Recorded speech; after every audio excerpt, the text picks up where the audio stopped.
Hey, everybody. All right. What was that? What? What was that? Was that Dirk joining? Yep, that was me. Hey. Nice. Oh, okay. All right, great. You're just in time. So, Sam, what's the background of the color of this card? Blue. My favorite color. Is that going to be the color we use from here on out? Probably. All right. All right, Gatherer Blue. Are there numbers at the top? Yeah. What's at the top? 2, range 1. 2 in a range. You got to say it so they can understand. 2 in a range. All right. Right. What's at the bottom? 2/3. 2/3. All right. Now, what's going on in this picture? Well, it's under the water, and there's something swimming in between trees. In between. And there's grasses, and there's kind of grass in the ground, and beside the tree, one of the trees, there's spiky. Spikes. Okay. Trees, huh? You think those look like trees? Yeah. Yeah, I got nothing. What color is the symbol on the middle right part of the card? What color is that? It's black. It's common. I wasn't asking you. Yeah. Too bad. Oh, I feel like I can see the art, but I don't know what this does. And it costs a total of 4. 3. 2 in a blue. Here, don't read that word, but read the rest of this. Read the rest of the text box. Can't be blocked by dinosaurs. Wait, can't be what? Can't be blocked by dinosaurs. Is that what you said? Uh-huh. All right. Yeah, I can see. I don't know the name of this thing. It was just printed in Rivals of Ixalan. It's a merfolk. So far, you're good. Wait, the one that can't be blocked by dinosaurs. Can't be blocked by dinosaurs, but I just don't know the names of the cards in this set well enough yet to guess. What? Oh, yeah, I don't know the name of it either. It's a river something or other. It is a river. Probably. It is a river something. But it's I can't see the something, but I see the merfolk swimming between. Yeah, like Mike said, I see it, but I can't. Yeah, all right. I found it on Gatherer. What is it? River Darter. Yeah, I would not have gotten that. And those tree trunks are dinosaur legs. Yep. Oh. Wait, what do you mean, yep? I don't think I noticed that. Misleading, were you? Well, Daddy. that's not going to be very fun for them if you're, telling them the truth. Well, we were still able to recognize what she was describing. Oh. Yeah. All right, say goodnight. I don't want to say goodnight. Yeah, okay, I'll be right back. Night, Sam. Good night. Night. Think she was trying to trick us? A little bit. Try to make us think.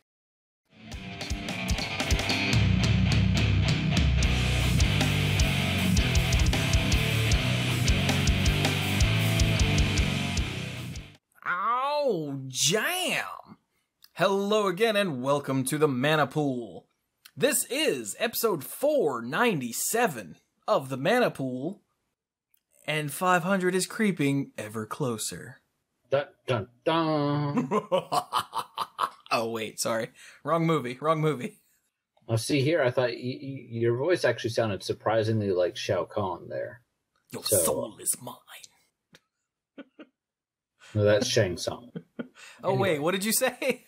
Shao Kahn? Oh, Shao Kahn. Wait a minute. Why did I go straight for Shang Tsung? Because he's more memorable in most ways. What was Shao Kahn's deal? You weak, pathetic fool. Oh, yeah. Anyway. Yeah. Welcome to the Mana Pool, where we make references to old 2D fighting games. For some reason, I'm blanking on where Shao Kahn's from. They're both from Mortal Kombat. Yeah, Oh, they're both from Mortal Kombat. Okay. Yeah. He's the guy with the skull helmet thing. He's technically Shang Tsung's boss, but Shang Tsung, I think, gets a little more face time. Well, yeah. He's more relatable as a person. You know, those evil shape-shifting wizards who are intent on overthrowing the Earth Realm. Yeah, yeah. That's like me on a Tuesday, right? Right? So, that's why we don't record on Tuesdays anymore. I'm telling you. Well, we've been going long enough. I'm Brian. I'm the lead rambler, in case you can't tell. In which case, what is wrong with you? And Tangent Master, again, duh. And something witty in here, something witty. Winter Olympics topics. Okay, I'm done. All right. Who else is here? I'm Mike. I'm the Rules guy and the Game Lore guy. And sure, Winter Olympics. I'm watching the women's slalom out of the corner of my eye right now on mute. It's interesting. And I'm Dirk, the self-proclaimed greenest man alive, and Moral comes to the group. And I recently flew in from work, and boy, are my arms tired. Wow. Yeah, I heard everything about this intro is bizarre. By the way, I'm Chewy. So, the first elephant in the room that we should probably mention is that earlier this week there was a banned and restricted list update, and in Modern, Bloodbraid Elf and Jace the Mind Sculptor are unbanned. Now, Jace has never been legal in Modern. Nope, he was on the original, hey, we're doing this thing, but before we do this thing, just so everyone knows, Jace is banned. And some other things are banned list. I think, wasn't Bitter Blossom also on that original list? Yeah, because of how much it seriously dominated its own standard environment. Yeah. Well, I'm not saying that was wrong. I just think it's interesting that now, officially, both of those are no longer on the banned and restricted list. But of the two, Jace is arguably the more... What? Yeah. Bloodbraid Elf was banned in January of 2013, along with Seething Song, because at the time Jund was like the deck. Yeah, and Seething Song made Storm way too good. Yeah, so Jund was just the deck. Like, everyone was running Jund all the time, and if you weren't, then Storm you were was losing to Jund. Was a problem. Wait, yeah. It's not that Jund was even oppressively good. It was just that it was so good and so everywhere that something needed to change about it. Yeah. And later they realized that Deathrite Shaman was maybe the real problem. Yeah. That was banned February of the next year. And, yeah. Good riddance to it. Stupid one-mana planeswalker. So yeah, they've unbrand. Oh my god, unbanned. Gotta unbanned Bloodbraid Elf. There we go. Unbanned Bloodbraid Elf. Unbanned Bloodbraid Elf. There we go. Okay, I got it. Jesus. They've unbanned Bloodbraid Elf, and basically no one cared. Everyone was like, oh, cool.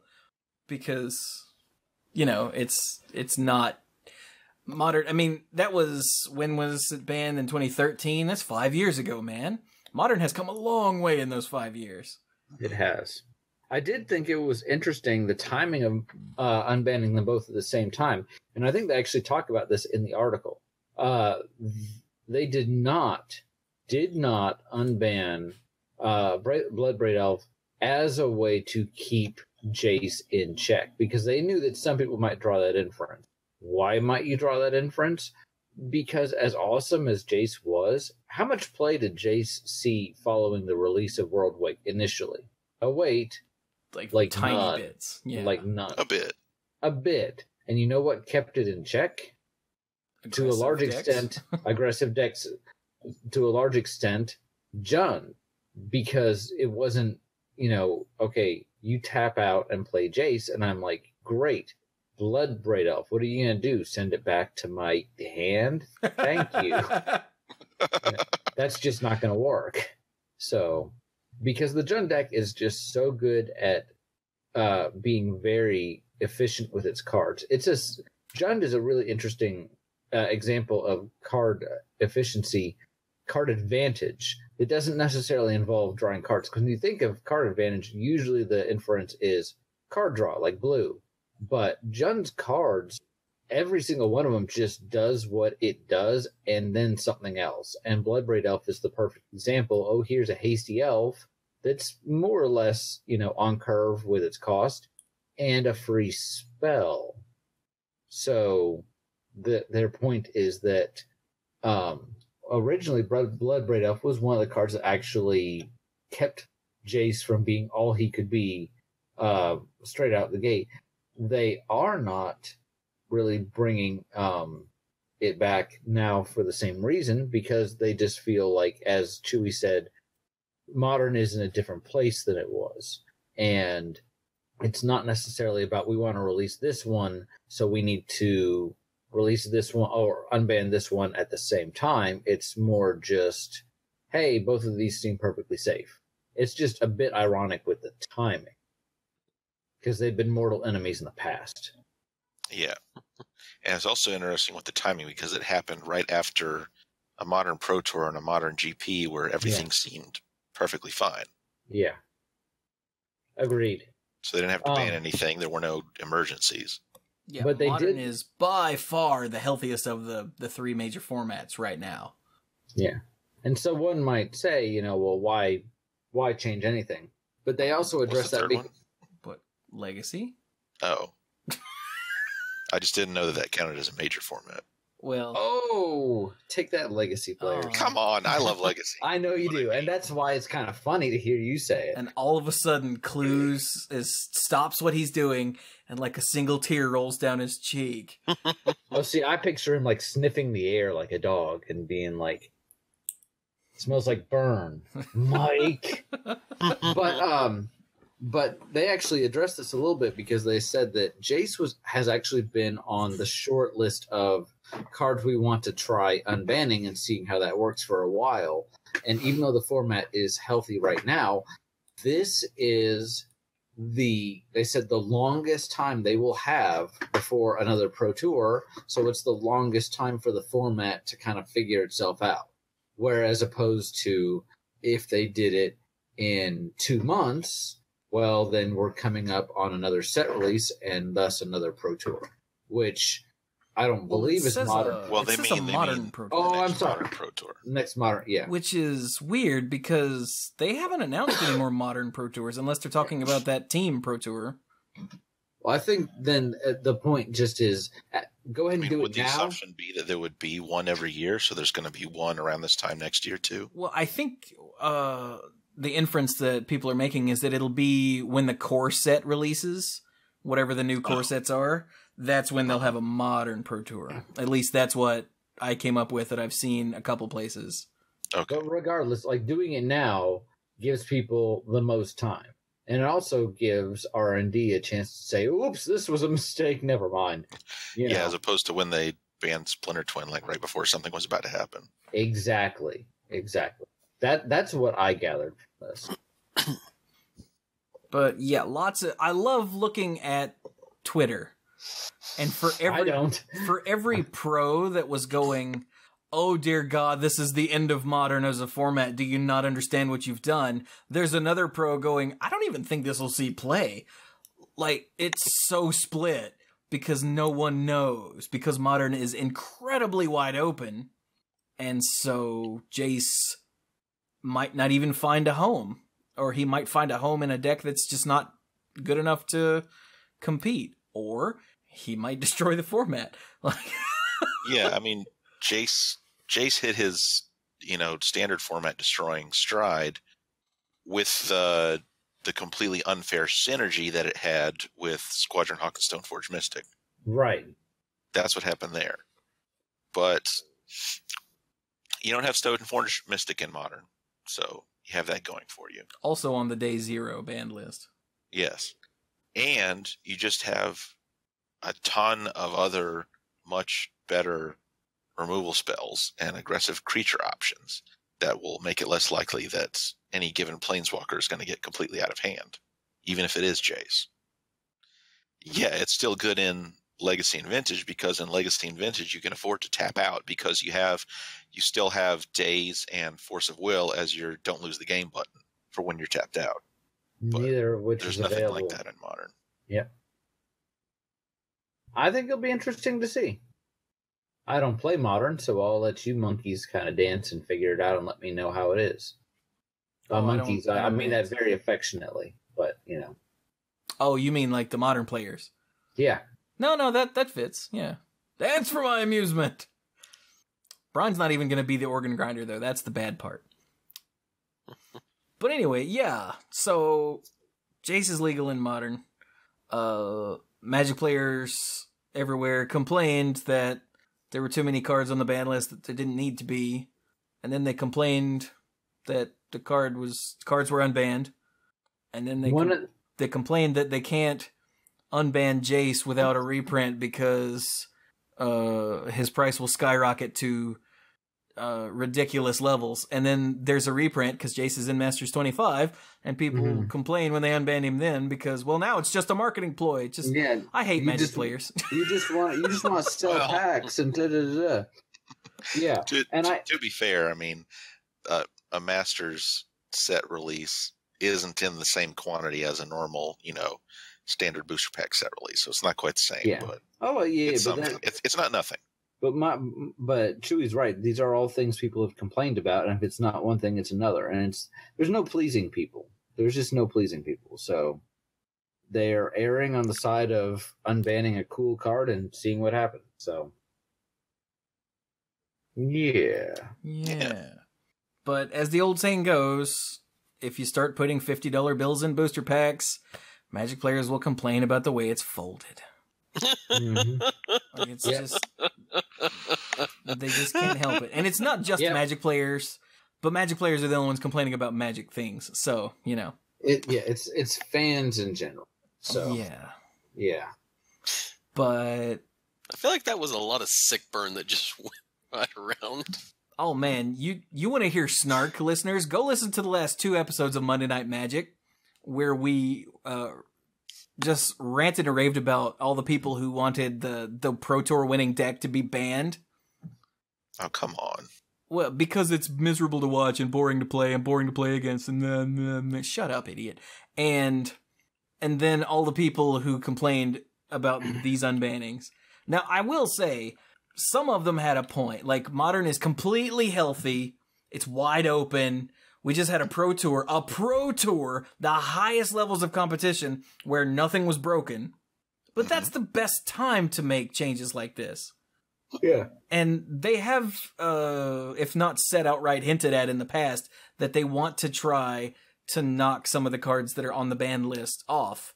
Because the ban list should only be for cards that need to be there. Right.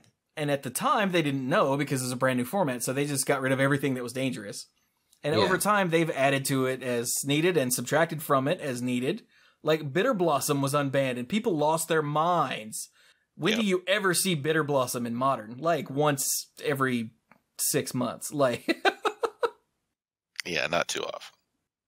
So, just calm down. The world isn't over. And if it comes to it, that the next... Well, I don't think it'll be the next banned list update, because that's in April. Like, it's in 2 months. So I don't think that the next ban list update will reban Jace if he's a problem, because there aren't enough big tournaments between now and then to warrant it, I don't think. But I don't know. Possible or unless the Magic Online data goes really screwy. Yeah, if Magic Online data is just horribly skewed, then they'll reban it and go, sorry. And everyone who dumped a lot of money to buy up their Jaces will get all pissed off. But that's part of the nature of this game, and if you can't handle it, you shouldn't have bought them. And not to mention, how many times is purchasing a Jace the Mind Sculptor really gonna be a terrible investment? I mean, if it... When you buy high? Yeah. Yes, and I get that, but it's never gonna be a terrible card. That's my point. But if you don't play Legacy or Vintage, especially Vintage, then it's basically worthless. Yeah. So, I mean, I see the point. But then, if you're going to complain about that, you shouldn't be doing investing. Yeah, it's not an investment for Magic cards, all right? They only have a value as long as people think they do. That's why I think the whole MTG finance thing is kind of a joke. but whatever. Sort of like Bitcoin. Oh, topical humor. So... Is it really that topical? Maybe like a week or two ago, yeah. There you go. Olympics, man, Olympics. Yeah, like investing in the Olympics. Yes, there you go. Thing. I got nothing. Okay. Well, you know what helps me calm down when I'm mad about what Magic players are complaining about? A Mad Lib. You know, it's bad. I already forgot you said you had a Mad Lib. Yes, we should do that. We should do it. It's not as long as the last one.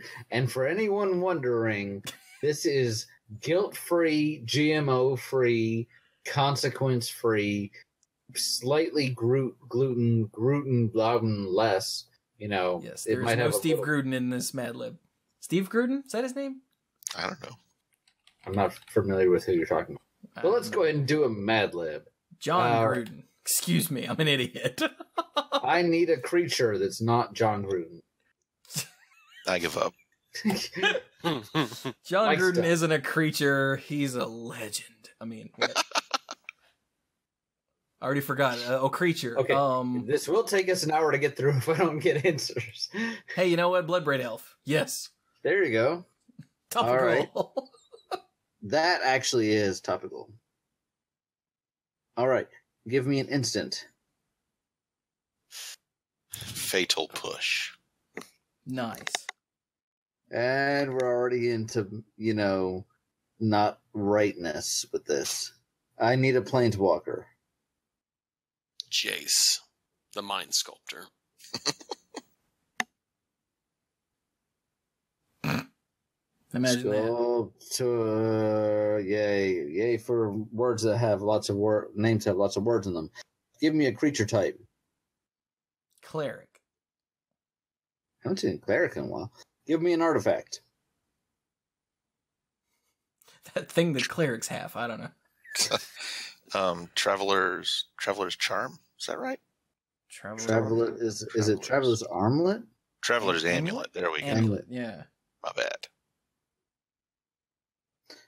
Give me a sorcery. Hurricane. Give me a plane. 747. Is it bad that the first thing that popped into my head was B3 Bomber, but I didn't say it? I was waiting for you to say something. Mike's turn. Ixalan. Ooh, that's a plane. Topical. So give me the name for the episode is just topical nonsense. All right, give me an enchantment. Sneak attack. Give me a white sorcery. Cleansing. Let's make sure that's a sorcery. I was about to ask. Yes. Give me a blue instant. Race. Race? Wasn't that one? What was the question? Erase? Is that what you said? I want to say... I heard Erase is a white instant. Oh, it is? And I only heard race. Like, no, I'm going to race you to downstairs or something. And I was like, race? What is Dirk trying to say? Erase, but... Okay. No, and that's a silver bordered card. Never mind. Oh, that's Erase, not the Urza's Legacy one. Dirk, are you using random cards? Apparently so. Well, no, if it was using random cards, you would have saw that it wasn't blue. Oh, yeah. It's like, I was trying to think, wasn't the one that just, like it just felt like it was the name of a card. Still need a blue instant. Unsummon. We'll go back to the basics here. Nice. Give me a legendary creature. John Cruden. I figured that one. Wait, what? A legendary creature? Yeah. Who's the guy who got thrown off of the Predator? Vadi Eldal. Yeah, I just wanted Brian to have to speak. As long as I can pronounce it, it doesn't have to be even that close. Vadi Eldal, is that the name? Yeah. Yes. Hey, look at that. Sure, that's not spelled that way at all. Give me an artifact. Oh wait, no, that's I don't know what that is. Thorn. Oh, damn it. Thorn of Amethyst? No, Or is it Thorn. Amethyst Thorn? Yeah. No, Thorn. Bite Staff. That's what I was thinking. Thorn Bite Staff. Thorn Bite Staff? Yeah. Thorn Bite Staff. That's that thing that lets creatures... The clerics use? Oh, shamans use it, but yeah. Rival equipment. That's all right. Give me a creature. No. Colossal Whale. Nice. Ooh. Give me an aura. Rancor. Oh, cool. Give me a red instant. Oh, that's a sorcery. Never mind. Lightning Bolt. Lame. Lightning Bolt. Give me an enchantment. Elephant Guide. Ooh. Dude, you know the only artifact that has the word cleric on it is the Sword of Dungeons and Dragons? Huh. Really? The only one? Yeah. That's weird. Because when you said that thing clerics use, I was like, no, I can't remember what that's called. It's because it doesn't exist. Give me a land. Oh, what's that cleric land? Starlit Sanctum? That's the... Starlit Sanctum? Yeah. Is that it? Charlotte Sanctum, that's Okay, right. Yeah. I was like, I'm going to ask for land, and Chewy's going to be like, what's the cleric land? So I went ahead and I was trying to think. You know me too well. Give me a step or phase of the turn, not necessarily exclusively used by clerics. But I do need a step or phase of the turn. John Gruden's turn. Declare blockers. Okay, that's just weird. Set the declare blockers step. Step. Okay. Give me a legendary creature. Atalia, Samite Master. She's a cleric. Yes, she is. I think that's why you picked her. Atalia, Yes. Samite Master. Yes. Was she the future shifted one? Or was she the... No, she was one from Invasion. Okay. Actually, when I said the name of the card, I thought I was naming the future shifted one, but it turns out I was naming the old one. Because you're just OG like that. I guess so. Give me an enchant creature, please. Wait, give you a what? Enchant creature, an aura that specifically has enchant creature. Oh. You said give me an enchant creature, and for some reason my brain did not parse that in any way that made sense. Give me the blade. Bork, bork. Unholy Strength. Speaking of OG. Give me a step or phase of the turn. Draw cards. Draw step. Mm-hmm. Yep. We've got sorcery. Oh, what's that one that I was going to say earlier? Crap, it fell off. Flame Rift? Flame Rift. Yeah, Flame Rift. Nice. Give me an artifact. Sword of Fire and Ice. Yeah, that one. Give me an aura. Pacifism. Give me a creature. Lord of the what's the big demon thing that Lord of hits the you if Pit? you don't feed it? Lord of the Pit. Lord of the Pit. Oh dear Lord. Lord of the... I'm like, okay, Derek, that could be like 20 different cards. Yes. You gotta keep going.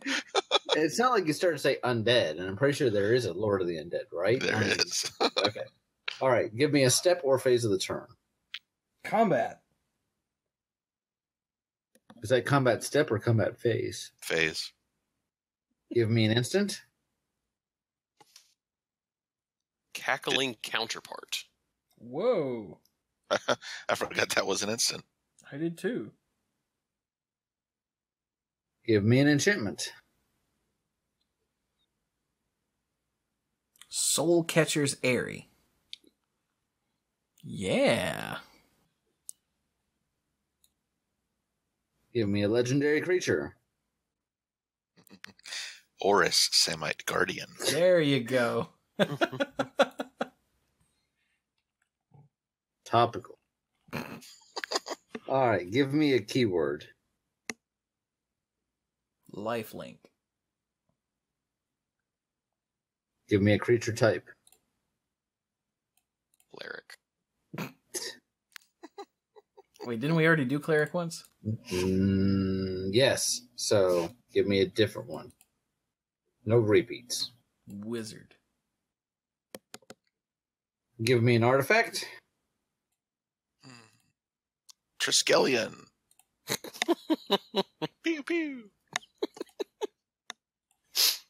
Give me a creature. Bottle gnomes. Never go wrong. Bottle gnomes. Hey, Mike, you remember that one time you went wrong with bottle gnomes? Probably would have been me, wouldn't it?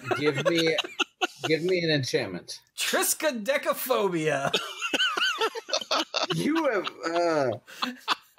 And Chewie wins. I'm pretty sure the phobia part is spelled correctly. All right. That's it. So this is a shorter one. Is it?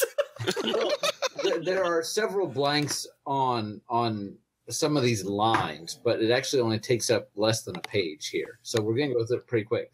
This one is entitled, Hey, Mr. DJ. Oh, God. You say that after every title. And I'm always right.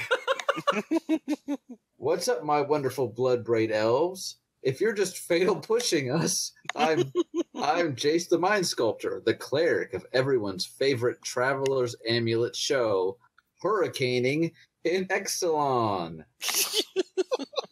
Oh, dude, I love hurricaning in Ixalan. And he's my favorite DJ. Jace the cleric.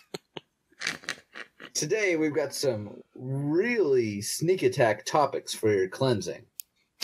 Oh, God, he's going to bring up politics. First of all, we want your unsummons on Mayor Vadi Eldal's recent proposals for amendment to the city Thornbite staff. I told you. We know that a lot of colossal whales will be rancored by these.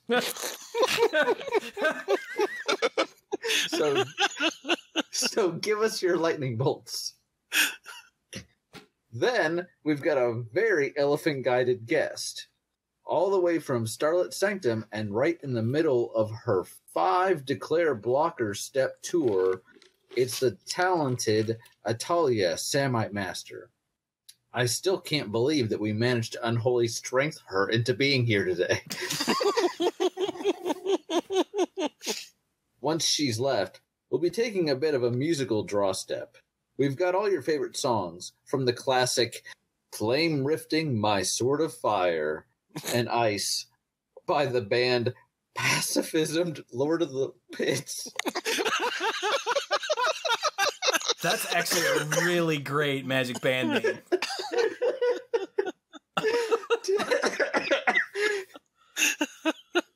To last Combat Phase's new release hit, Crackling Counterparting into Cellcatcher's Airy by Oris, Samite Guardian's new group, Life Linking with Wizards. Hold on to your Triskelions, all you bottle gnomes, because it's going to be a Triskaidekaphobia show. So see, it went by pretty quick. Pacifism, Lord of the Pit. That sounds like a band name that a Magic player would come up with. I'm crying a little bit. You said Lord of the Pit, and I'm like, that is a really good target for pacifism. But good old Mayor Vadi Eldal here is proposing to amend the city Thornbite staff, and this is going to rancor some colossal whales. Yeah, it is. Good job, guys. Consequence free. Oh, yeah. It's the best kind of free. I don't know. People seem to really like last week's episode. Wouldn't you say, Chewie? Yeah. The feedback on it has been amazingly positive. And I've been getting it from, like, every direction. It's nice. And lots of people, like, every time that I've streamed since then, my stream has been full of char. Which makes me happy. Nice. Well, that was such a big hit. Let's do something completely different today. Yeah. It's a good call. So, now that we've done the news and we've done the Mad Lib, what is our main topic du jour? Well, we figured it's been a long time since we did a story circle. So we should do a story circle. Sounds awesome. Yay! So for story circle, for those that don't know, who maybe are just joining us, is where we pick... Or if you're just fatal pushing us. If you're just fatal pushing us. I don't know how we unholy strengthed you in here, but... It's a... So what we do is we pick a legendary creature, and we build a deck around it, one person at a time. So we'll go in an order, and one person will pick a card to add to the deck, and then someone else will pick a card to add to the deck until each of us has picked a card, and usually we'll do 3 or 4 or 5 rounds, depending on how interesting the deck is. And hopefully this is then building on the themes of the deck and taking it in perhaps some directions that are straightforward and some that are not. Before we started doing this with commanders, we kept it fairly wide open, and sometimes you'd have the decks go in strange and new directions. The nice thing because of Brian. Usually because of Brian. Because of Brian. But the nice thing with a commander is that because it ties in our color identity, somebody can't be building a blue-white deck, and somebody like me decides, let's add Warp World. So...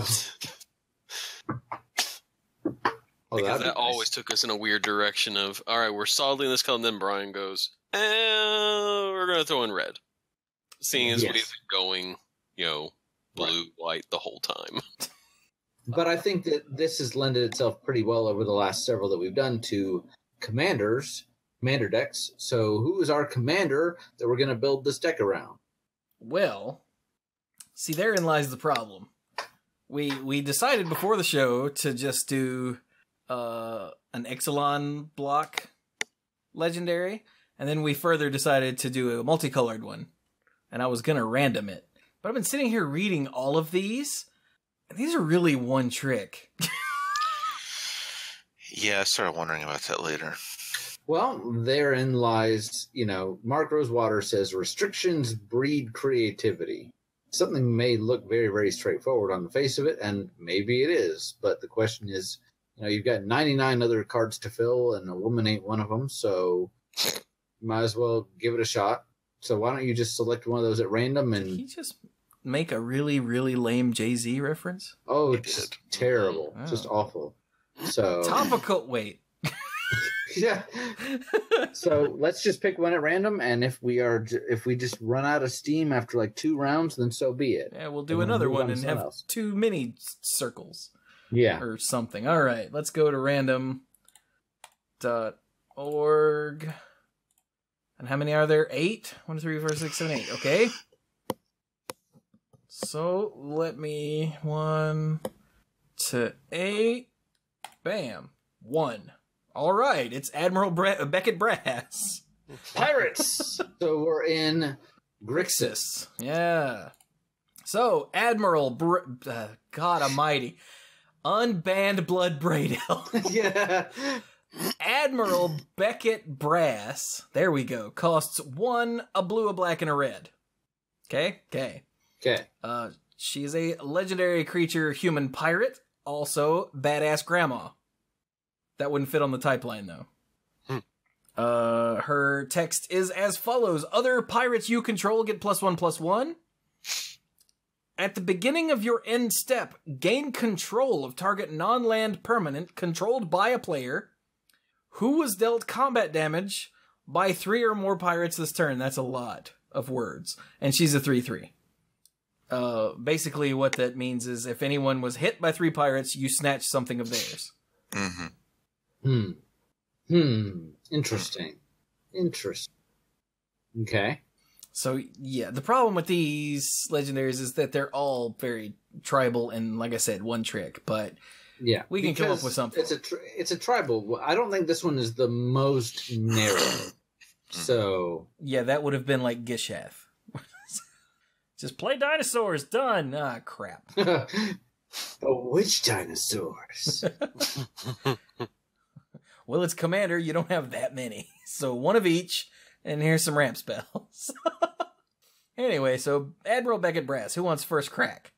I've got an idea, but I need to make sure that it lines up with... I want to make sure...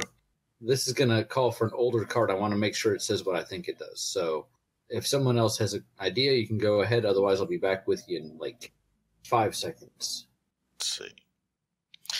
I'm thinking... I know there was a card printed recently. Recently? I'm having your problem. Look, now it's not just me. Oh God, it's contagious. Listeners, stop listening. Wait, no, don't. Oh, it's too late. Okay, I've got it. What? So, well, I've got my idea does work. Oh, okay, good. I know there was a card printed recently that does this, but for some reason I can only remember a previous one. So, let's say we really want to exploit that ability of stealing stuff by hitting someone with multiple pirates. Mm-hmm. That can be difficult. So let's pick something like Xenographed, so that we can use other token making effects to make a bunch of pirates.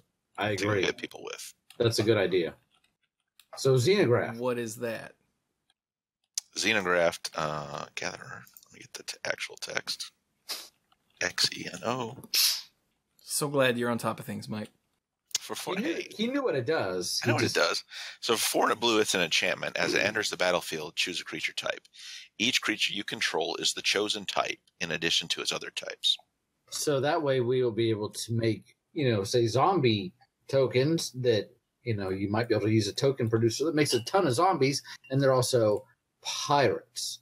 Yeah. The only trick with this is we have to make sure that we're not relying too much on drawing the Xenographed, because otherwise then it's kind of like, but then you still get a bunch of guys. So, yeah. Okay. My contribution, first off the bat, I wanted to make sure this was still a pirate, is Rishadan Cutpurse. Right? Rishadan Cutpurse. It is from Mercadian Masks. It's a common. And for 2 and a blue, it is a 1/1 human pirate. When it enters the battlefield, each opponent sacrifices a permanent unless he or she pays 1. So, it's a pirate. It's relatively cheap. It's just a 1/1, but because it has this ability, I think it ties into a potential theme of we're stealing your stuff. And it also attacks, or the effect hits every opponent. It's a bit mean, but we're pirates, so, we're stealing stuff and making you sacrifice stuff and stuff. So there you go. You are a pirate. Sorry. And with Xenographed out, it's a human pirate. Okay. Yes. For mine, I'm going to put 2 cards because they essentially do the same thing. And that is Aggravated Assault and Relentless Assault. Okay. So I'm throwing those 2 in because they do the exact same thing, except that one is an enchantment and the other one is what? A sorcery. A sorcery. I'm leaning more towards Aggravated Assault, mostly because you can replay it. You can just activate the ability again. And the reason for this choice is because, again, at the beginning of your in-step, gain control if 3 or more pirates attack this turn. Well, with the Aggravated Assault, you get another chance. You get to have an opportunity that if maybe, let's say, you only have 2 really big pirates and they get through, you have another chance to potentially have been damaged by 3 pirates. I don't think that works. You don't think what? Mike, if Dirk has 2 pirates, he attacks me. They both get through. He then casts Aggravated Assault and attacks with those same pirates, and they both get through, and he has Admiral Beckett Brass. I have been dealt damage 4 times, but only by 2 pirates. Does Admiral Beckett Brass's ability trigger? As written, 3 or more pirates. Sounds like it needs to be different creatures. Different creatures. Okay. But, Dirk, I actually like your choices because as long as you have at least 3 pirates, this ability gives you the chance to attack more than one player in a turn. Mm-hmm. So you attack me with 3 pirates. Okay, you're going to get something of mine. Aggravated assault. Now you attack Mike with 3 pirates. You're going to get to take something from each one of you. Yes. Now if you attack... Oh, wait a minute. Yeah, a you're right. player? Huh. Yeah, it only... At the beginning of your end step, it only targets 1 permanent. Okay. Well, I will still say that attacking more than once is a good thing. So, yes. Yeah. Mm-hmm. Yes. If your deck wants to attack, then hey, let's attack. Yeah. We are missing some of the potential coolness because of the way this is worded, and hopefully everybody that's screaming into their, phone, like, that's not how this works. That's not how this works. Yes, we figured it out. And Chewy was the one that caught it. Good job, Chewy. I can read. Unlike my co-host. And there's what I want this card to say. And I think it's worded this way specifically to keep crap like that from happening. Probably. Mm-hmm. Because, it's a 3-color legendary pirate lord. When they designed this card, they were thinking of Commander. They were like, wait, if we print it like that, it'll be busted. Oh, God. Okay, hang on. Maybe we can fix it. Not busted if they could find a way to still only be able to take 1 thing from each person, but maybe it would have taken too many words. That could be. Maybe the text box just would have been too ugly that way. Oh, poor text box. So I did a search for text box for pirate to see if there was anything not from this set that cared. There's not. Mm-hmm. Nope. There are some older cards that have the word pirate in the text box, but because they're referencing themselves. Mm-hmm. Like, this is really depressing. But because I got caught up trying to figure out rules text for these cards, I didn't come up with anything else. Let's see. What makes... Oh, wait. No, we're in blue, red, black. Oh. I was going to say, what makes lots of tokens? Each color can make lots of tokens. Yeah, but... Dang it. I definitely did not... get past this at all, and it's already my turn. Tell you what. Also, if you don't have Xenographed, you can go Conspiracy. Yeah, and I found out that the recent card that I couldn't think of the name of, Arcane Adaptation. Ah, yeah, that's the other one. Okay. Yeah. So if you're going to do that thing, you'd presumably have all 3. Yeah, probably. To make sure it happens more consistently. Oh, wait a minute. I know. How about everyone's favorite rules exception? You know who it is? Ultimates. Mistform Ultimate. Well, there you go. You know why? Because I haven't talked about Mistform Ultimus in forever. Also, did we read what Aggravated Assault actually did? No. Dirk described what it did. Yeah. Sort of. I'll dig it up real quick. Let's go back to this.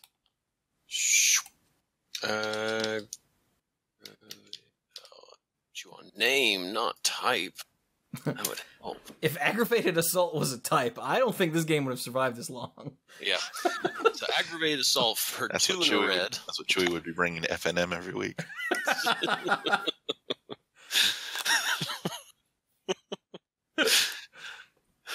So, that sounds topical to me, but anyway. Topical! It's an enchantment. For 3 and 2 red, untap all creatures you control. After this main phase, there is an additional combat phase followed by an additional main phase. Activate this ability only anytime you would cast a sorcery. Yeah, so it's a repeatable Relentless Assault. Mm-hmm. Mm-hmm. As long as you have the mana. Oh, wow, that means you could attack multiple times the turn. Oh, I can... Whenever we've done it, I've only done it once. Well, I mean, it's kind of restrictive on your mana, so... Yeah. But yeah, if you had the mana for it, it's potentially as many people as you want.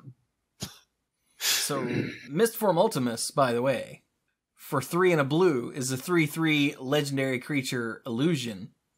And his card text is, Mistform Ultimus is every creature type. They never went back and gave him Changeling. No.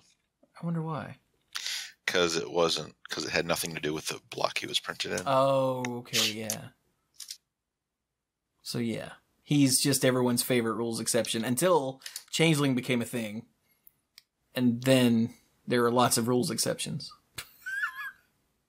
More trivia exceptions than rules exceptions. That's the word. Thank you.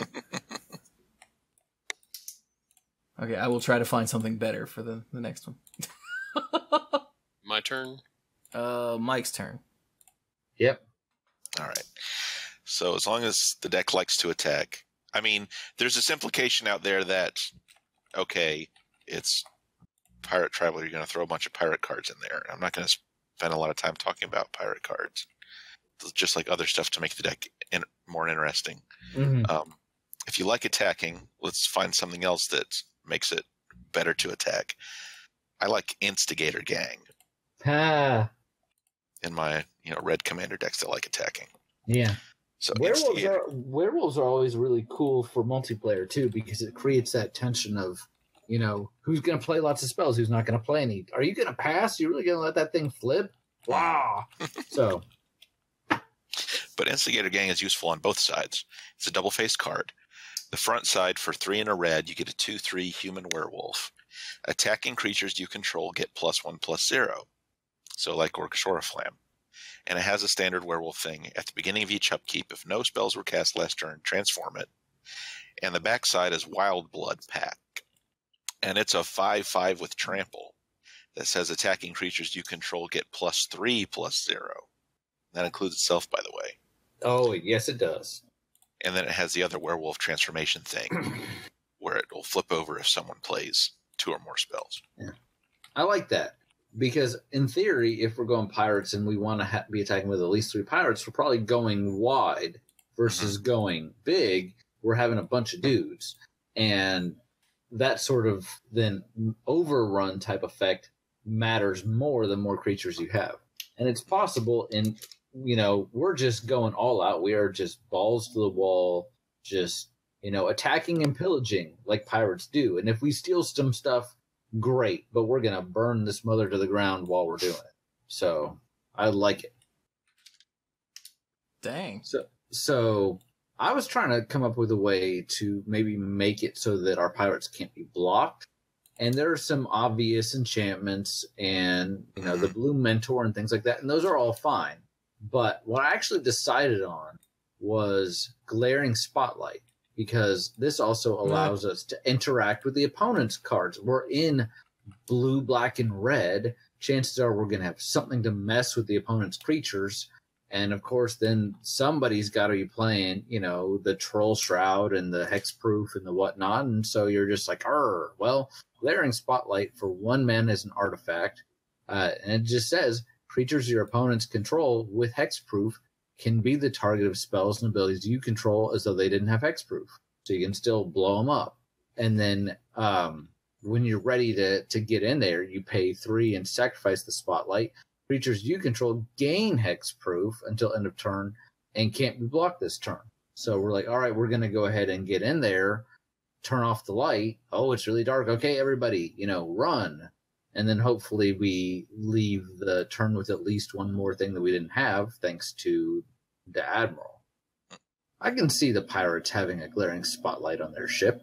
They're just like, that guy, go get him. So there you go. Nice. Thank you. I dirked at you. All right. Excuse me. The one I decided to go with. Let me go back. Gosh, Heather, sometimes you were just absolutely the most annoying thing ever. Yes. All right. So the one I decided to go with Conqueror's Galleon. Okay, that is topical, actually. Topical. It is. Well, I mean, it's a pirate ship, so yeah. It's actually a conquistador ship. Oh, well, we stole it. Yeah, sorry. Conquistador's Galleon. So, Conquistador's Galleon for 4 colorless. It's a 2/10 vehicle.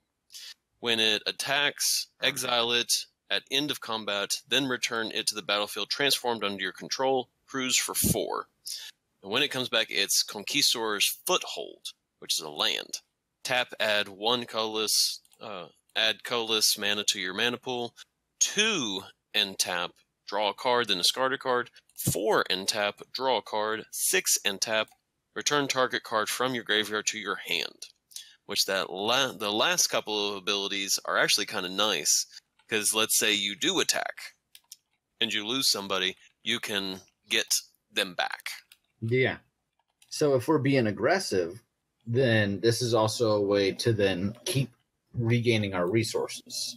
So we've got pirates. They're not the most resilient creatures in the world, but you're going to keep sending them into the fray, and then eventually, you know, oh, you remember Bob? I liked Bob. He was a good guy. Hey, Bob, how are you doing? You know, so, because, you know, you brought Bob back. Super Bob? No. Well, just a pirate named Bob. I should have picked any other name. That's the first thing I said. Charles. The pirate Charles. Hit you with Charles. All right, then. So that's to Chewie. Oh, right. Because Dirk named a card. Right. So. Okay, so we've got attacking with tokens going on here, right? Yep. Yes. And we've got pirates. Yep. So stereotypical pirates are just filthy, right? Just awful. Yes. They're just gross. They don't wash. Like, I've seen Pirates of the Caribbean. There's a smell. They may be friends with, like, rats and, you know, brush their hair with rats and things. Sure, we'll go with that. Which means there are... We're going to get so many angry letters from pirates. Yeah, I mean, no offense to any pirates listening, you know, yar and all that. That's racist. But... So, if pirates are filthy, that means you have diseases, right? Yes. And still no offense, but yeah. And since we have diseases and tokens and attacking, how about Chronozoa? Ha! Ha! Oh, I get it. Chronozoa, for 3 and a blue, is a 3/3 illusion. It's a rare from Planar Chaos. It has flying, and it has vanishing 3. Now, before anyone goes, oh, hang on a minute. Vanishing says, this creature enters the battlefield with 3 time counters on it. At the beginning of your upkeep, remove a time counter from it. When the last is removed, sacrifice it. It's the fixed version of fading. Well, the version that makes more sense. But that's not all. When Chronozoa dies, if it had no time counters on it, create 2 tokens that are copies of it. So the Chronozoa, you remove the last counter, it dies, and then whoop, you get 2 more. It splits all, you know, cell one. Yeah. I like it. And it flies. So if you've got your Xenographed, Conspiracy, Arcane, what was it? All of those Arcane things. Adaptation, yeah. If you've got any of those out to make them pirates, well, now they're disease pirates, illusion disease pirates, and they will, you know, you have lots of them. And look, I'm working on it here, okay? No, that's good. That's good. Mike? Let's see here. Good answer, Mike. I like it. Yeah. Well, I was also thinking, I also had been thinking of something that would just make them more difficult to block, but then Brian came up with something like that. And, you know, we assume we're going to fill a deck with stuff like that anyway. Mm-hmm. Oh, yeah. The whole point of this, by the way, listeners, is that these are skeletons that you'll fill in, you know, season to taste and fill in all the obvious things and stuff we missed. Yeah, we're not going to sit here and name 99 other cards and like, oh, how could you forget, you know, Lightning Bolt? Ugh. So. Well, here, let's remind people of a card that we can put in just for fun and also because it's good. Coastal Piracy. Yep. That is so good for this deck for a number of reasons. Yeah, for 2 blue, it's an enchantment. Whenever a creature you control deals combat damage to an opponent, you may draw a card. Yeah. Because it's flavorful. I mean, it has piracy in the name. And what do we want to do? We're wanting to attack and hopefully connect with the opponents. That's kind of the whole point of the commander. And then drawing more cards is good. So draw a bunch of cards, take their stuff. Yar. Yar, you say? Indeed, I do. Yar. So I guess for my next one, I was trying to think. I'm like, okay, we're going to be taking some of their stuff. Maybe one at a time. We might have other steel effects. We'll see. What do we want to use that for? And my initial thought is, well, keep setting them back a little bit. We're tempo based. And Dirk mentioned the Conqueror's Galleon, and I'm like, flip cards. And I knew there was one I had in mind. I had to look up exactly what it was called, but I love this card, and I hate it, but I love it. This is the Voldaren Pariah. This is from Eldritch Moon, and it costs 3 and 2 black for a 3/3 vampire horror with flying. So 5 for a 3/3 flyer. That's okay. It has madness of 3 black, so if we have to discard it for some reason, just spit it out. That's not the main reason I'm including it here, but it's a nice plus. Sacrifice 3 other creatures to transform it. So I'm thinking, okay, we have other stuff from other people, put it to good use and, sacrifice them for yourself. And then when you transform it, it turns into Abolisher of Bloodlines, which instead of being a 3/3 is a 6/5 with flying, Eldrazi vampire. And when it transforms into Abolisher of Bloodlines, target opponent sacrifices 3 creatures. 3 creatures is a lot. And when Mike's got, Progenitus and Ulamog and Birds of Paradise, you're just like, Mike! Sacrifice 3 creatures. They'll be like, okay. I'm just thinking Kalia. Kalia. Oh, yeah. Like, no, Mike can't have her. He Dirk cannot be on this battlefield. Dirk does not like getting punched by a Kalia, can you tell? So he's a reasonable person. Kalia has reached across the table and slapped me across the face, and I did not appreciate that. Well, you shouldn't have called her that. It's just 2 damage. It's fine. Yeah, it's just it's 2 fine, damage. Yeah. The dragon buddy might be a problem, but whatever. It's all in the company you keep. So that's Voldaren Pariah / Abolisher of Bloodlines. All right. Because we're getting creatures, we might as well put. Well, technically it's non-land permanent, but I figure there's probably some creatures in there. Put them to use. And you can always sack your own pirates if you need to. If you got too many pirates, we're making tokens, right? So there you go. Go ahead, Dirk. Keeping up with the theme, I went through and was doing the vehicles and realized that Fell Flagship is a great one. Yeah, what's that do? So, Fell Flagship for 3. It's a rare vehicle. Pirates you control get +1/+0. Whenever Fell Flagship deals combat damage to a player, that player discards a card. And it crews for 3. I forgot about that middle part right there. So it's a bit of a saboteur as well. Mm-hmm. Huh. I forgot about that too. Oh, crap. I lost my card. I always love something that's like, hey, you're playing with pirates. Want to have some fun? Alright, so I got one that I find hilarious. Okay. Especially in a deck where if you've got your everything's a pirate thing going, this is hilarious. And if you don't, then it's still pretty good. And that's Elemental Mastery. Elemental Mastery for 3 and a red from Shadowmoor. It's rare. Is an aura with enchant creature. Enchanted creature has tap, put X 1/1 red elemental creature tokens with haste. Oh wait, hang on, let me read the. Create X 1/1 red elemental creature tokens with haste, where X is this creature's power. Exile them at the beginning of the next end step. So like, oh, well, he's only got 1 pirate. So I'm safe from Beckett Brass. Boom, Elemental Mastery. Make 4 elementals that are also pirates. Swing. Steal one of your things. Ha ha ha ha ha. Instant speed thievery. Sort of. You know, not really. But it was amazing, and you didn't see it coming. Ha! Cool. Plus, you know, Instigator Gang. Right.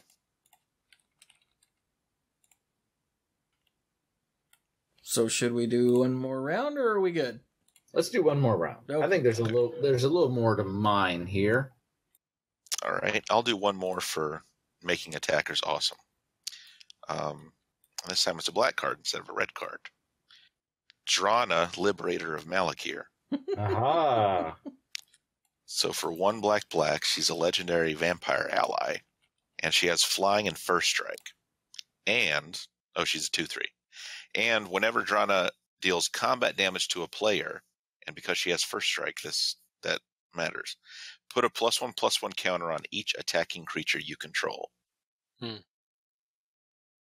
So she hits first, then all of your other attackers get awesome, and then they hit. That seems pretty good. Yeah. Mm-hmm.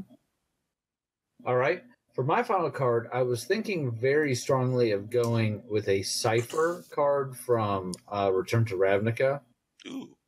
And I was looking at some there. And I'm only doing this as like an honorable mention kind of thing because like I thought Stolen Identity might be really cool if you want to make tokens that are copies of things, or Paradigm Delusions if you wanted to add a little bit of spicy milling in there. But while I was thinking of that, for no particular reason, I had another thought. And I'm sorry, but my last card has to be something else entirely. Because we're aggressive, right? BB aggressive. Bloodsheaf Ascension. Yeah. I had just written that down. Well, too bad. For 1 black, it's an enchantment at the beginning of each end step. If an opponent lost 2 or more life this turn, you may put a quest counter on Bloodsheaf Ascension. And it's a reminder, damage causes loss of life. Which people are going to punch each other regardless. You don't have to cause the damage.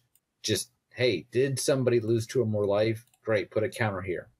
Whenever a card is put into an opponent's graveyard from anywhere, if Bloodsheaf Ascension has 3 or more quest counters on it, you may have that player lose 2 life. If you do, you gain 2 life.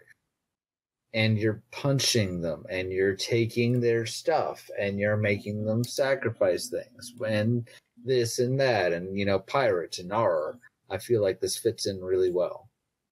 And again, in the course of a normal game, people are going to give you quest counters just from interacting with each other. Mike's probably going to punch himself with his own cards. Darn you, Bob. And yes, this time I mean Bob. I was about to say half of those times might even be on purpose. Yeah. So there you go. Bloodsheaf Ascension. What you got, Dirk? I'm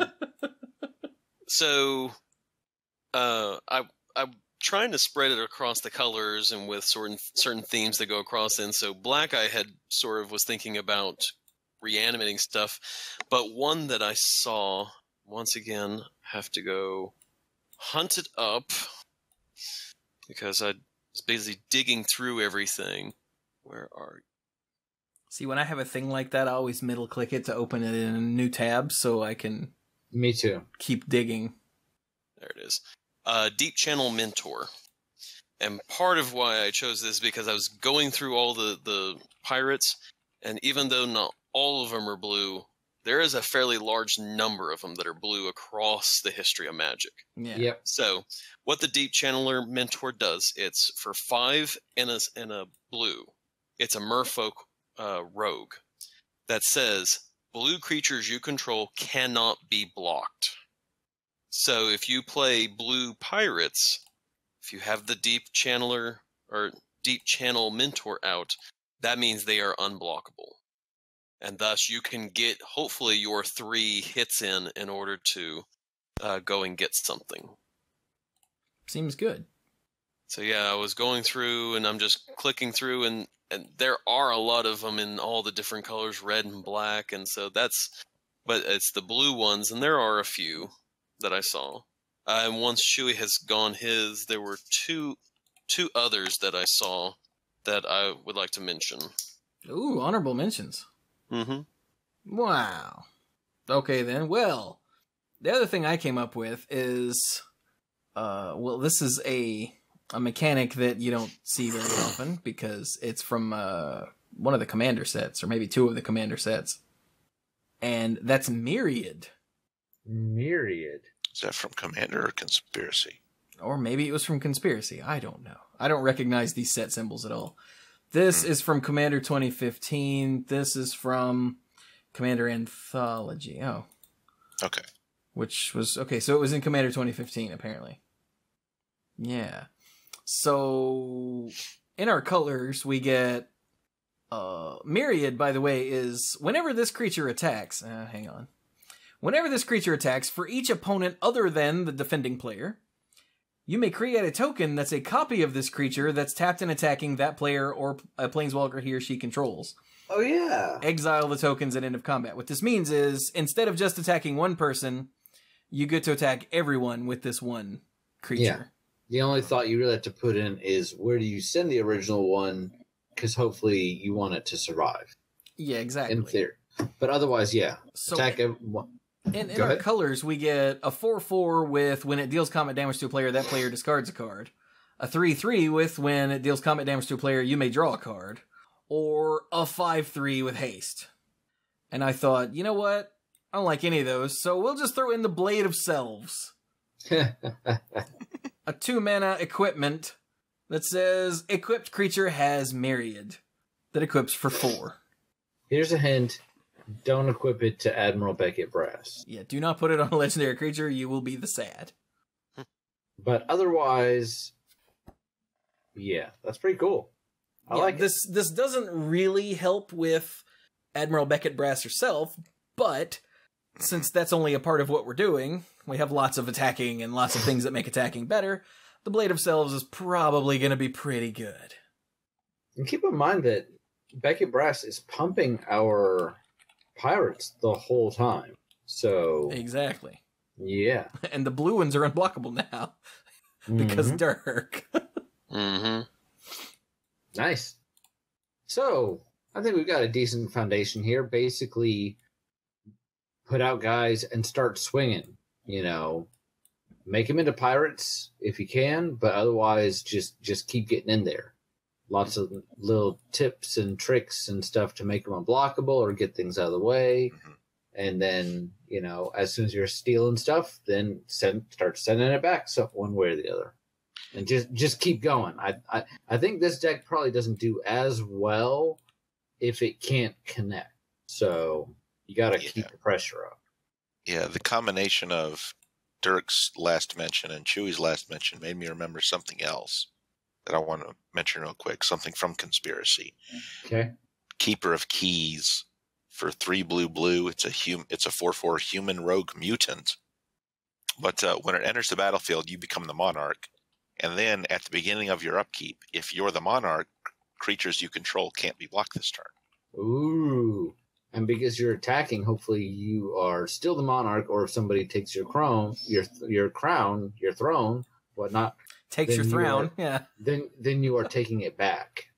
Yeah. So cool. Nice. Yeah.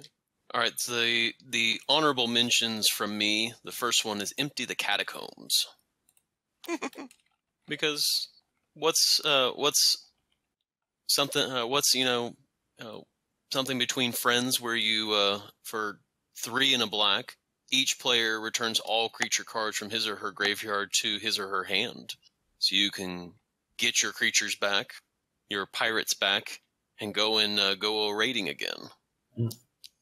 I was actually thinking about Patriarch's Bidding myself, since that probably would have been a better one. I mean, that's not a bad choice either. My other one was Sky Sovereign Consul Flagship. Ooh, from Kaladesh. I was sort of stuck on the vehicle because, you know, if you're a pirate, you need to have a vehicle. It's true. Dirk likes the vroom vroom. Particularly the Sky Sovereign Consul Flagship for 5. It's a 6/5 legendary vehicle with flying. And because, you know, you're a big pirate, you need a legendary flying vehicle. When it enters the battlefield or attacks, it deals 3 damage to target creature or planeswalker an opponent controls, and it crews for 3. So, yep. Cool. Nice. Well, I made a list of honorable mentions there, just in case. Yay! All right, cool. So there's your Admiral Beckett Brass story circle.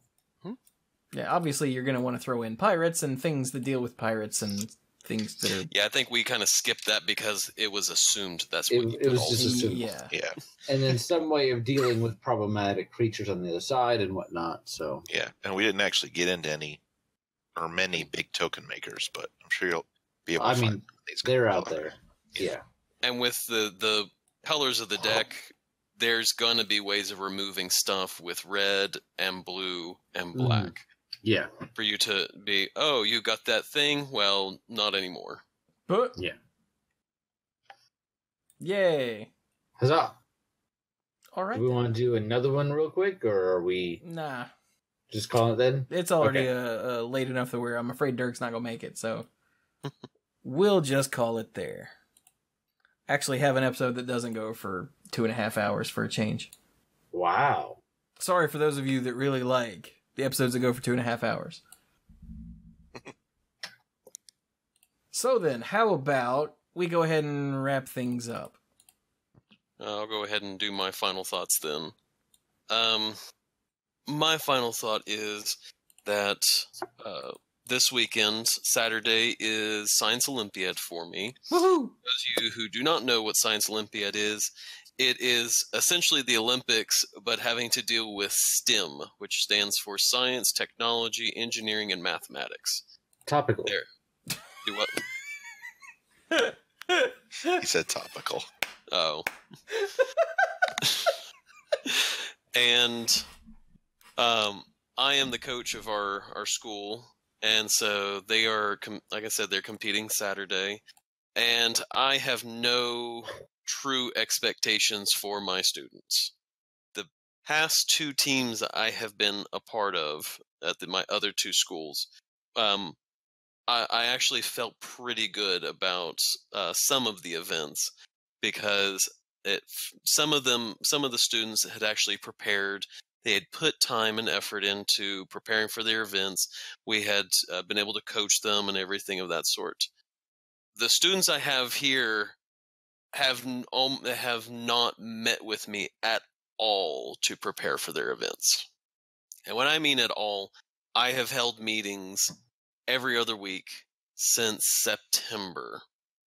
I have only seen the whole group together twice, and that was in September. Even though our competition is Saturday, I have still not seen the full team.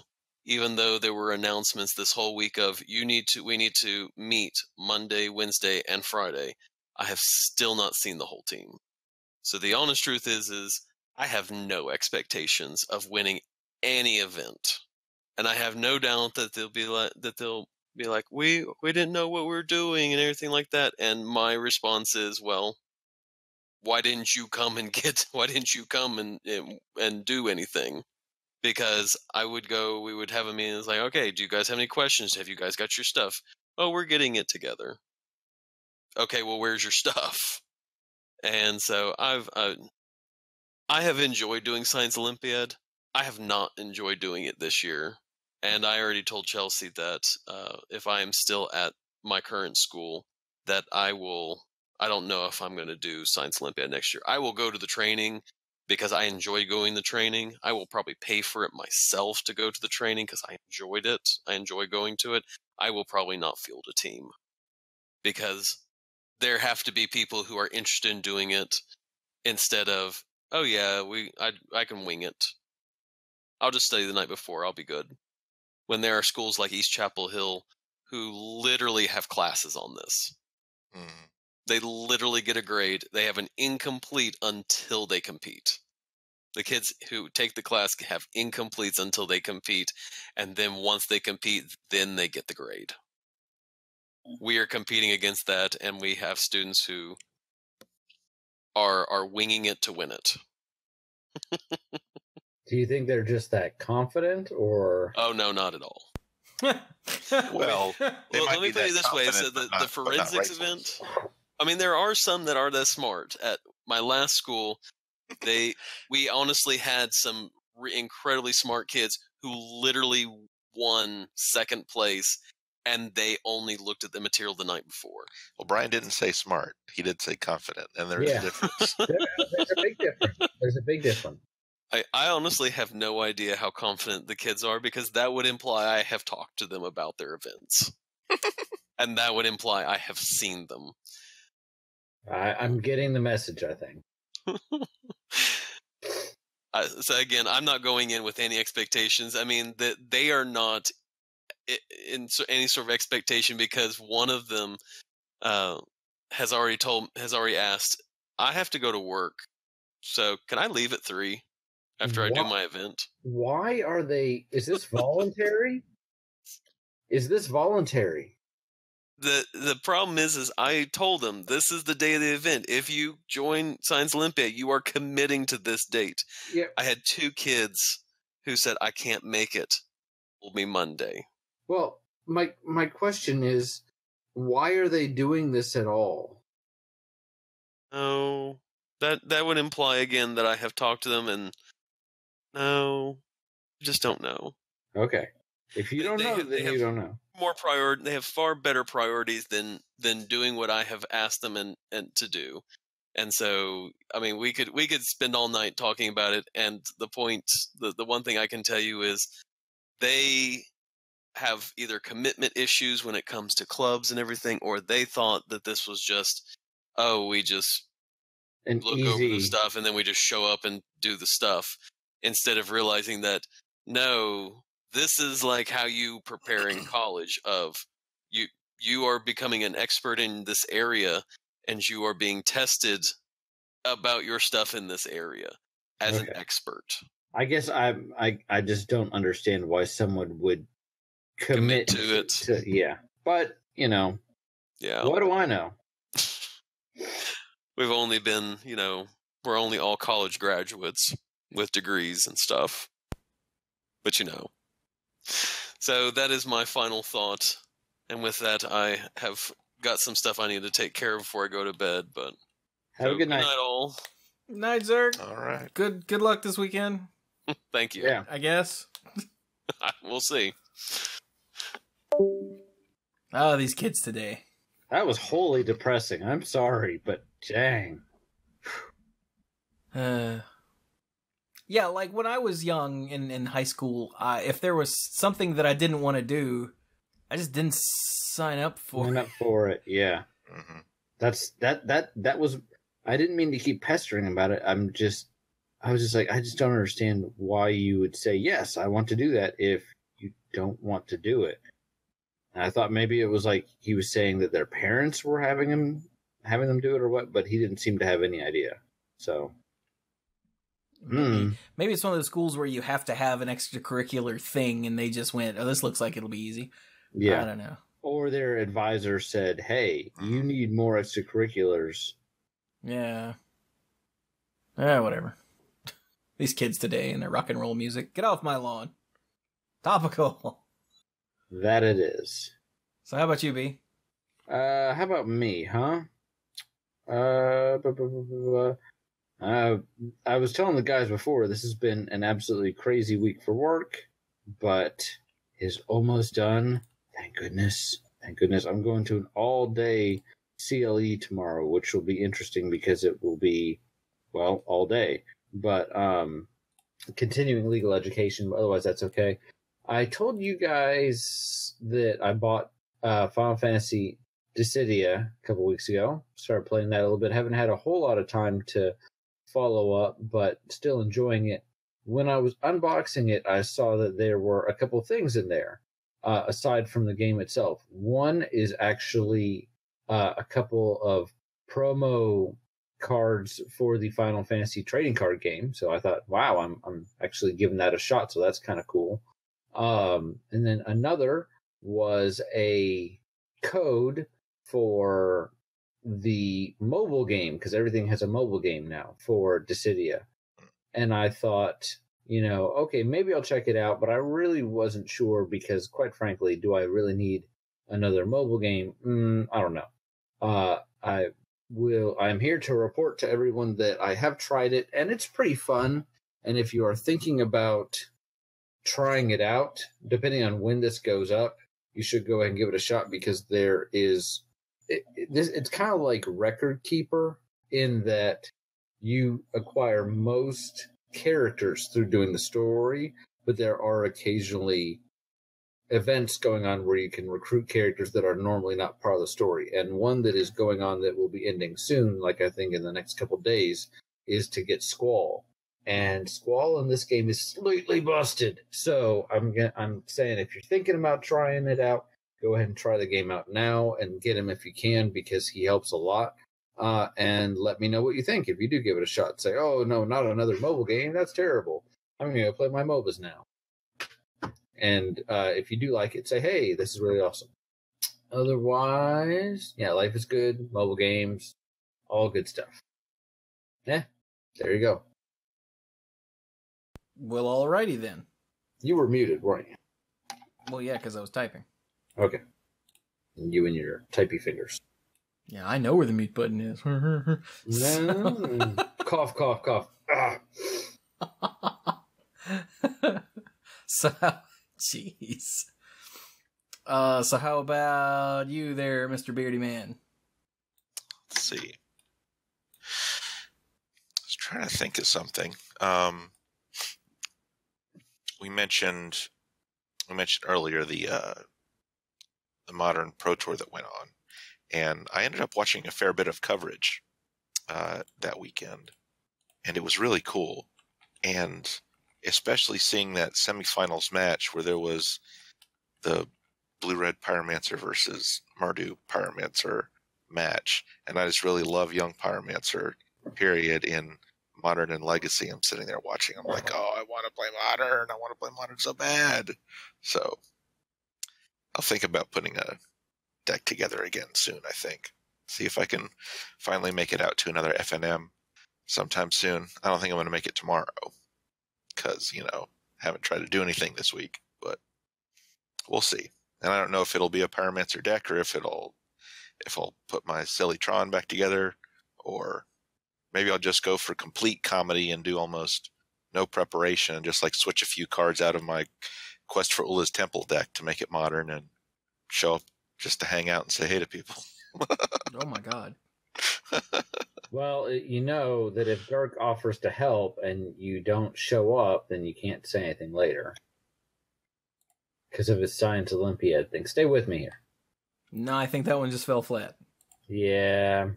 Oh, okay. I'm getting it now. Sorry. Well, no. The apology is mine.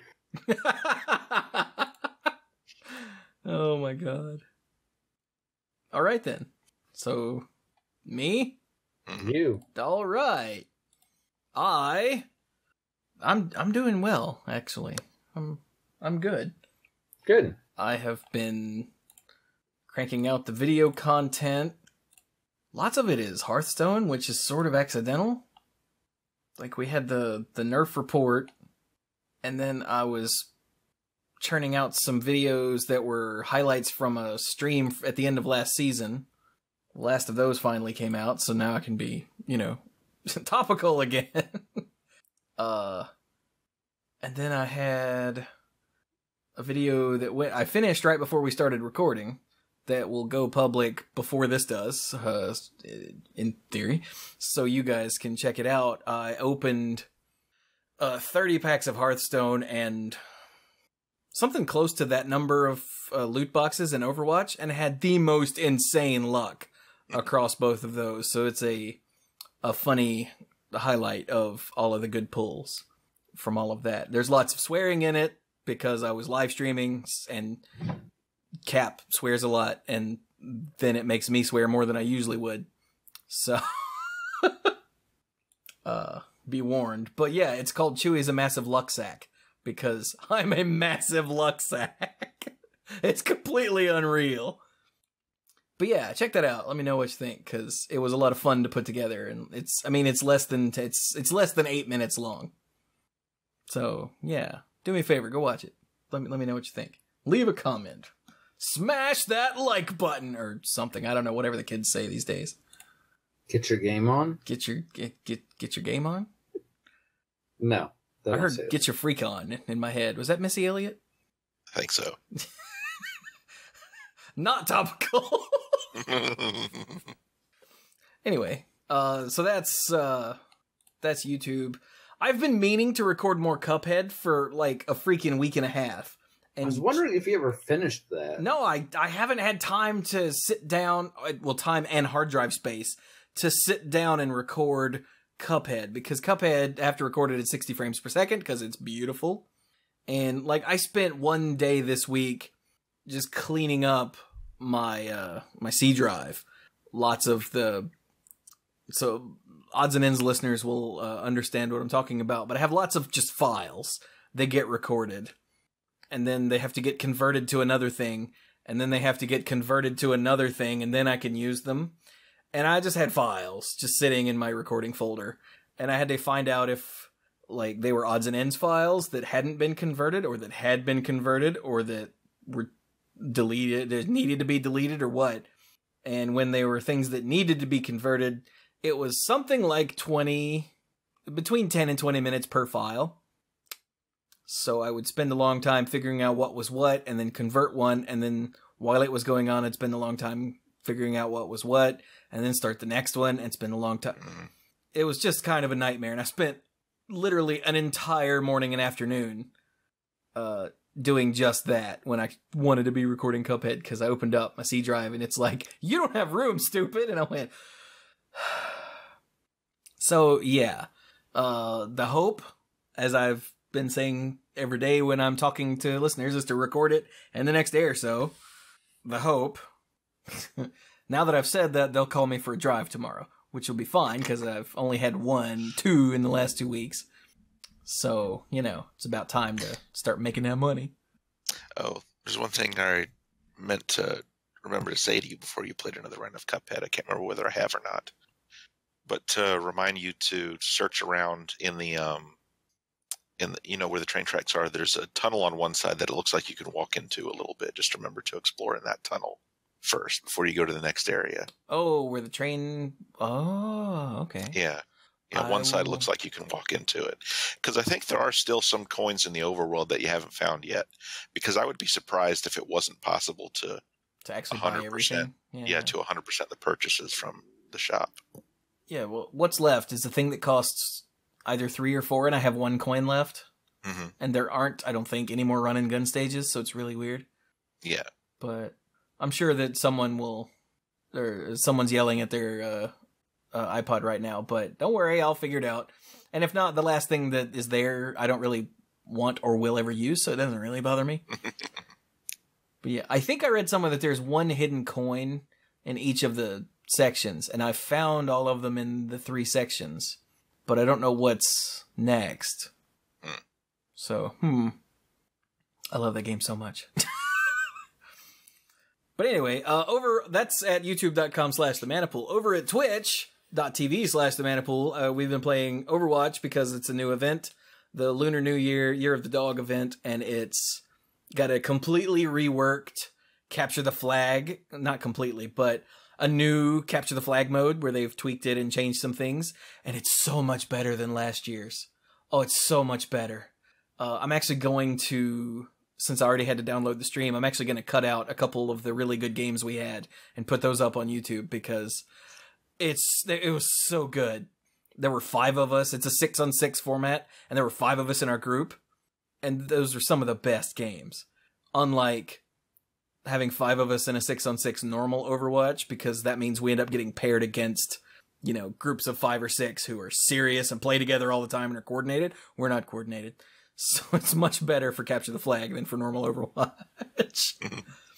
But it was a lot of fun. It was me and Bill. You guys know Bill, from Monday Night Magic Squee. If you haven't heard him on this show in forever, it's because he hasn't been here in forever. I feel bad about that.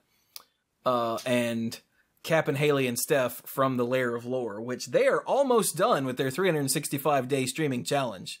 I think as of this recording, there's a week or less left. They've streamed every day when it was within their power to stream. Like when they moved and something went wrong with the internet, they didn't have internet for like 3 or 4 days. Well, clearly they didn't stream those days.